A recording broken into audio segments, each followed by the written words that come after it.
Hello there, ladies and gentlemen, and welcome back to another episode of the GC Informer, the weekend edition, of course, because Vox and Snowy think they're too good to be doing any video content on the weekends. That's okay, because I do enjoy doing it, and GameCast is kind of my baby at this point. But anyways, we have quite a bit of news to get into, so let's get right into it.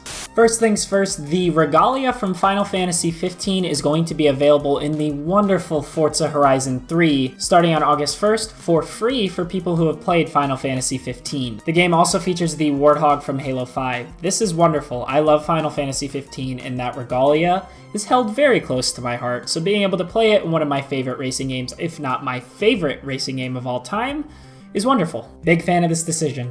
So as I'm sure you've heard, the recent Pokemon Go Fest held here in Chicago was a complete disaster. Around 20,000 people showed up to the event, and as you could probably imagine, there were awful server issues. Niantic tried fixing this by redeeming everyone's ticket prices, as well as giving everyone $100 in currency in-game, but that really isn't enough for some people. There are around 30 to 50 people suing Niantic over the disaster that was Pokemon Go Fest. Now, to be fair, they're only suing for Niantic to pay for their travel fees and not anything more, even though the lawyer Thomas Zimmerman says that he believes Niantic did not follow through on their promises of what Pokemon Go was supposed to be. The person who initially started this lawsuit was John Norton, who flew out from California, and he's really mad that he had to pay for that damn plane ticket and got nothing out of it. I really don't know how to feel about this. I can't say these people are unjustified. I can't say these people are unjustified in wanting Niantic to pay for their travel fees, especially because they should have expected there would be some server issues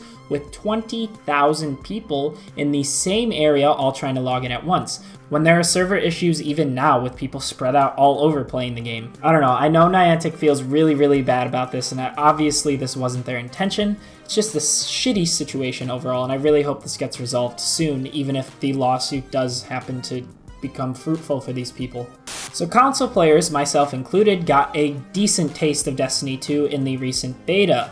PC players were left in the dust, however, now it's been revealed when their date is actually coming. The PC beta will be out on August 28th for people who have early access, and then 29th to everyone else. It will be available until the 31st. Those who are interested can also go over to Bungie's site and see the minimums and recommended specifications to run the Destiny beta. However, Bungie was quick to note that these specs are not representative of the full game, rather just the beta, so keep that in mind when searching. I enjoyed the Destiny 2 beta. I thought it was pretty great. This article says nothing about what's going to be in the beta, but I'm going to assume it's the same stuff that was in the console beta, which is the first two, or maybe it was the first story mission, a strike, 2 multiplayer modes, and then the social area, the farm, that was introduced later on in the beta, which I actually didn't get to try out, which is kind of a shame, but I'm okay with waiting until the full game for that one.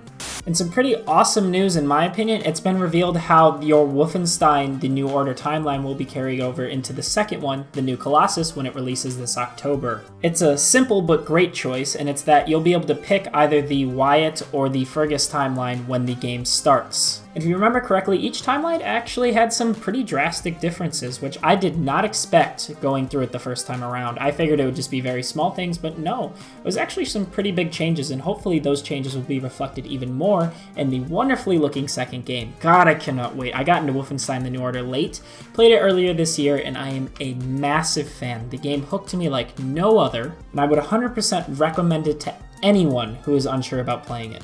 Dragon Quest fans may be a bit bummed out because the newest game, Dragon Quest XI, is coming out in Japan today, but it wasn't supposed to be coming to the West. However, yesterday, series creator Yuji Horii went to Twitter to say that it is actually being localized right now, and it's going to be coming over to the West in 2018. Nothing else about the version has been revealed, but it's really awesome to see that Dragon Quest fans are getting this. You know, it's always great to see a game spread out over the rest of the world. People love playing these types of games, and it sucks having to import these or get these for illegal reasons. It's also just a great way for the series to thrive.